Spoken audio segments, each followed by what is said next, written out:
हावड़ा में 50 से 68 हो रहा है, कलकत्ता में 144 से 209 हो रहा है। ডিলিমিটেশন করাটার ভেতর একটা রাজনীতিকরণ বিজেপি স্পষ্ট আছে। ওয়ার্ডগুলোকে বাড়িয়েছি যাতে পরিষেবাটা ঠিক করে দিতে পারি। এইভাবে ডিলিমিটেশন হতে পারে না। বাড়ালে আমাদের কোনো আপত্তি হওয়ার কথা নয়।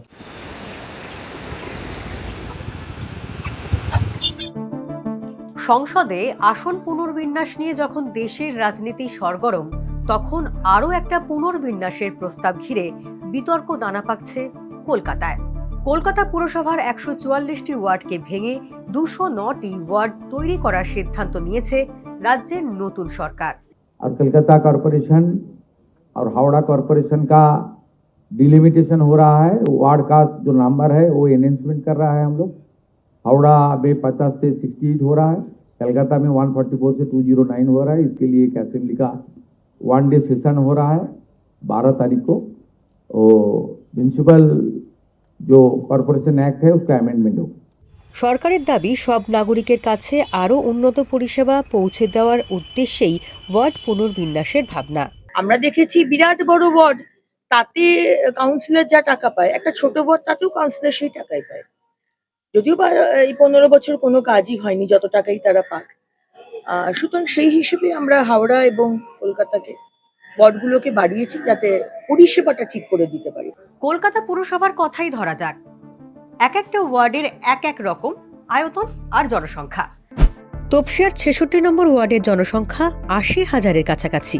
মুকুন্দপুরের 109 নম্বর ওয়ার্ডের 45,000-এর মতো বাসিন্দা। সেখানে উত্তর কলকাতার শ্যামপুকুর এলাকার কয়েকটি ওয়ার্ডে জনসংখ্যা মেরে কেটে 12,000-এর মতো। ওয়ার্ডের সীমানার পুনর্বিন্যাস করে এবং নতুন ওয়ার্ড তৈরি করে এই বৈষম্য মেটানোর কথা বলছে প্রশাসন। পুনর্বিন্যাস হলে প্রতি ওয়ার্ডে 14 থেকে 16,000-এর মতো নাগরিক থাকবেন। ওয়ার্ডের সংখ্যা বৃদ্ধির নেপথ্যে সেই নাগরিক পরিষেবার যুক্তি দিচ্ছেন বর্তমান পুর কমিশনার। অ্যাডমিনিস্ট্রেটিভ ইউনিট ছোট থাকলে সুবিধাই হবে। ব্রিটিশ সাম্রাজ্যের দ্বিতীয় গুরুত্বপূর্ণ শহরের জন্য 1876 সালে কর্পোরেশন বানিয়েছিল সাহেব কোম্পানির সরকার। কলকাতা যত আরে বহরে বেড়েছে ততই বেড়েছে তার পুরসভার পরিধিও। 1876-এ 18টি ওয়ার্ড নিয়ে যাত্রা শুরু। 47-এ দেশ যখন স্বাধীন হলো, কলকাতা পুরসভার খাতায় তখন 75টি ওয়ার্ড। স্বাধীনতার পর নতুন এলাকার সংযুক্তি এবং ফের ওয়ার্ডের সংখ্যা বৃদ্ধি। 1953-এ কংগ্রেসি আমলে 100, 1984 সালের বামফ্রন্ট শাসনে 141 এবং অবশেষে 2012 সালে তৃণমূল জামানায় 144। তারপর আর নতুন এলাকার সংযুক্তি না ঘটলেও পুরসভা এলাকায় নাগরিকের সংখ্যা বেড়েছে। ওয়ার্ডের সংখ্যা বাড়লেও পুরনো ওয়ার্ড ভেঙে নতুন ওয়ার্ড তৈরি হয়নি স্বাধীনতার পর। সরকারের তো সুবিধা হবে, হ্যাঁ, কাজ করতে বেশি সুবিধা হবে। পরিষ্কার পরিচ্ছন্ন রাস্তাঘাট, এই অবস্থা, জলের প্রবলেম, সব দিকে যত ছোট হবে জিনিস তত মানুষ ভালো কাজ হবে। সব রকম পরিষেবা পাবে সাধারণ মানুষ, আরো সুন্দরভাবে আপডেটেড হতে পাবে। যদি ওয়ার্ড বাড়ে, যদি পুরো পরিষেবা বেশি মানে ভালো পাওয়া যায় তার জন্য তাহলে ভালো, কিন্তু আদারওয়াইজ সরকারের তো আরো খরচা বেড়ে যাবে, আরো হাতি পুষতে হবে।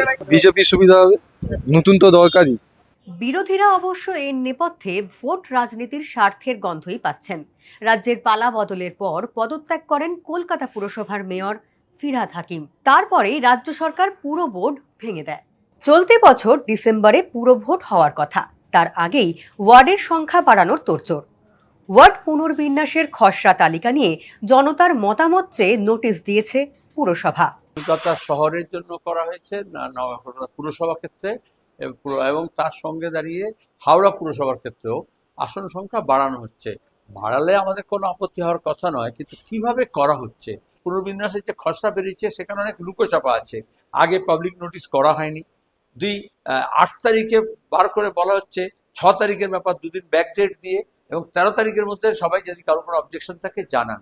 সেটা টু লিটল, এবং সেটাও বুথের ব্যাপারগুলো না দিয়ে শুধু ম্যাপ দেওয়া হয়েছে, এবং সেই ম্যাপটাও ফিজিক্যাল ম্যাপ দেওয়া হয়নি, শুধু বাউন্ডারি ইন্ডিকেট করা হয়েছে। তাতে দাঁড়িয়ে যে কোনো সাধারণ মানুষের পক্ষে কেন, রাজনৈতিক যারা কর্মী আছে তাদের পক্ষেও বোঝা মুশকিল। এবং আমাদের সারা রাত কালকে খেটে গুগলকে, এআইকে ব্যবহার করে নিয়ে, ফিজিক্যাল ভেরিফিকেশন করে নিয়ে, স্থানীয় কর্মীদের সঙ্গে কথাবার্তা বলে নিয়ে আমরা একটা ম্যাপ তৈরি করেছি।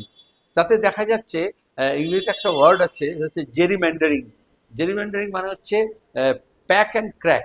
তাহলে তুমি যেখানে জিততে পারো, তোমার যেখানে ভোট আছে সেই সংখ্যাটা বাড়াও এবং সেখানে তোমার ভোটারদেরকে এক জায়গায় নিয়ে এসো বুথগুলোকে পক্ষে আসন বাড়ানোর জন্য। অর্থাৎ ভোট করার আগেই, যেটা আমরা ইসিআইকে ব্যবহার করে দেখেছি, ভোটের ফলাফল নির্ধারণ করা বা ভোটের ফলাফলকে নির্ধারণকে মাথায় রেখে বাকি সব কর্মসূচি করা, এটাকে একটা প্যাকিং বলে।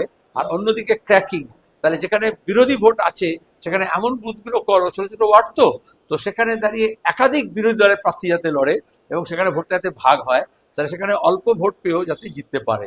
এটা হচ্ছে বিজেপি বা আরএসএস এর গেম প্ল্যান। 2010 সাল থেকে টানা কলকাতা পুরসভায় ক্ষমতা ধরে রেখেছিল তৃণমূল কংগ্রেস। 2026-এ সরকার বোর্ড ভেঙে দেওয়ার সময়ও ক্ষমতায় ছিল মমতা বন্দ্যোপাধ্যায়ের দল। বিজেপি সরকারের ওয়ার্ড পুনর্বিন্যাস নিয়ে প্রশ্ন তুলেছে কালীঘাটপন্থী তৃণমূল কংগ্রেসও। আমাদের বক্তব্য যে এইভাবে ডিলিমিটেশন হতে পারে না, এভাবে তো হতে পারে না। একটা গণশুনানি, জনপ্রতিনিধি, তাদের রায় নেয়া, বিরোধীদের রায় নেয়া, সেটা কোথায়? টেবিলে বসে কার কি সুবিধা রাজনৈতিক এজেন্ডার জন্য বিজেপি ঘরে বসে করে দেবে, কোনোভাবে সেই ডিলিমিটেশন মানা যাবে না। মমতা অভিষেকের বিরোধী তৃণমূলের ঋতব্রত শিবিরে কিন্তু গত পুর বোর্ডের অনেক ডাক সাইটে কাউন্সিলর ও মেয়র পারিষদ রয়েছেন।